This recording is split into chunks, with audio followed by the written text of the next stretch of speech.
Welcome to our channel. Let's begin the journey. Welcome to this explainer. Today, we're diving into one of the most fascinating and, frankly, terrifyingly precise balancing acts in all of human engineering.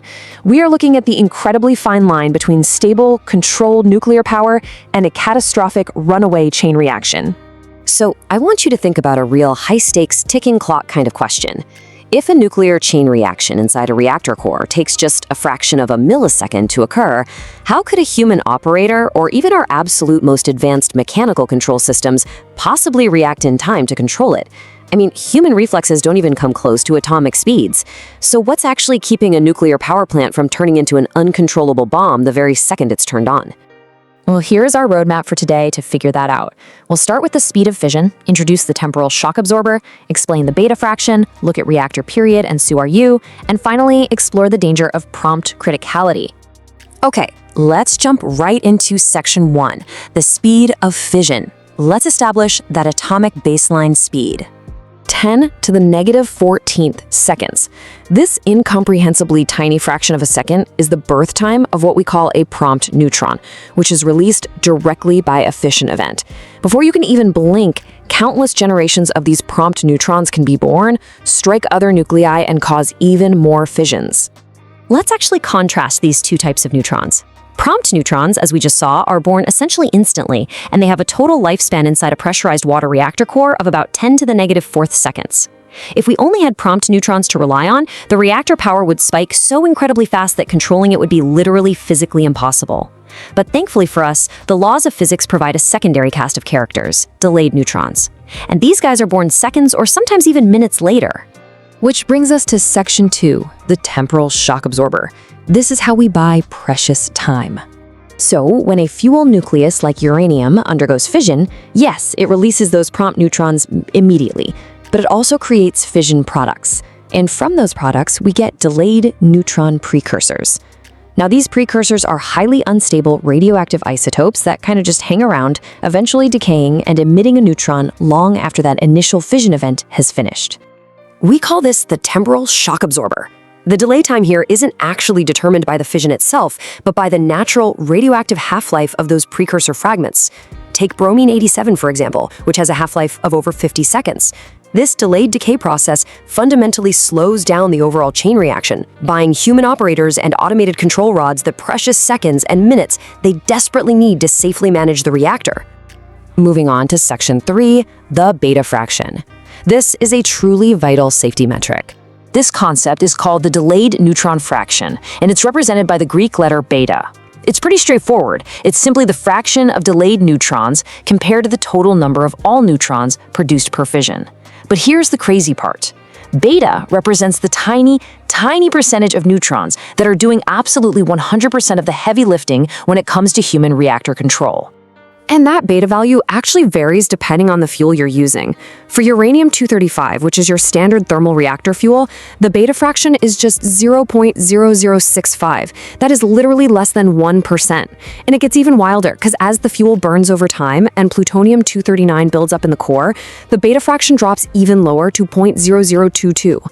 So we're talking about a fraction of a single percent of all neutrons produced in the core being delayed. I really want to pause and just let this quote from the source material sink in for a second. It highlights this massive, almost poetic irony in physics.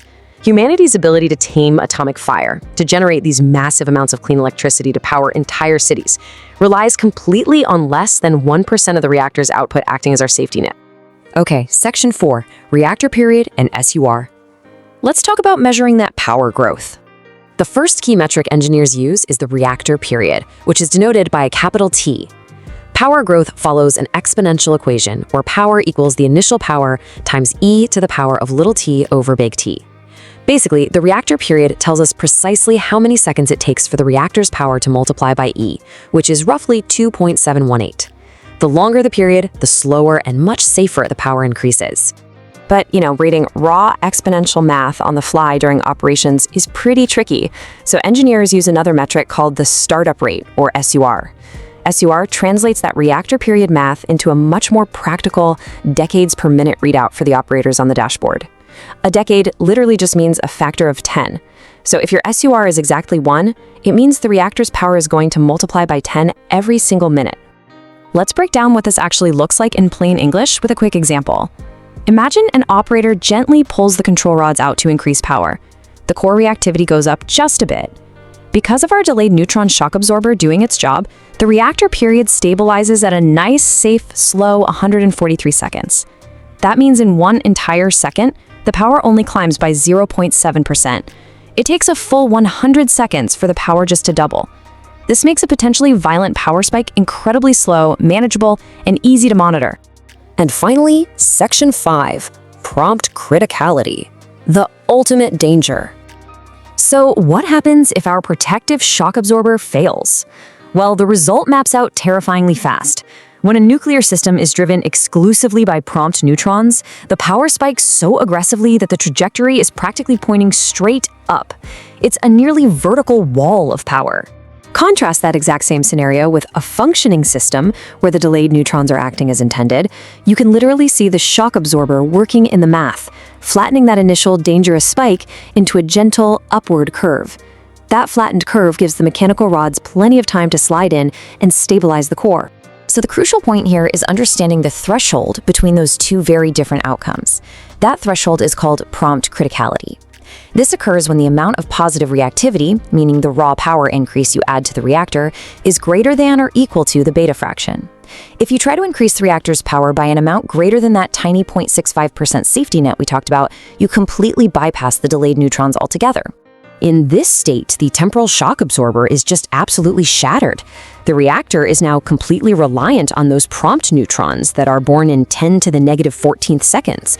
And because of that, the reactor period drops instantly from a comfortable margin of minutes, all the way down to a tiny fraction of a single second. At that point, it's moving way faster than any human or machine can possibly react. The source text describes this exact phenomenon with some pretty chilling clarity. It says, to maintain a critical chain reaction, the delayed neutrons are no longer needed. The period is determined by the lifetime of prompt neutrons and is very short. Once you pass that beta threshold, the reactor isn't waiting around for the slow radioactive decay of precursors anymore. It just runs away on prompt physics alone. I really want to leave you with this final thought to ponder today. We harness the immense, practically boundless energy of the atom to power our modern world. But knowing that less than 1% of a reactor's neutrons are the absolute only thing standing between stable electricity and a catastrophic prompt critical event, doesn't it change how you view the incredible, precise, mathematical tightrope that nuclear engineers walk every single day? Think about that the next time you turn on a light switch. Thanks so much for joining me on this explainer. Keep learning, and I'll catch you on the next one. The view from here is breathtaking. Command, we are in position and ready for the next phase. If you liked the video, subscribe and comment the topic you want next. Thanks for watching, and stay unstoppable.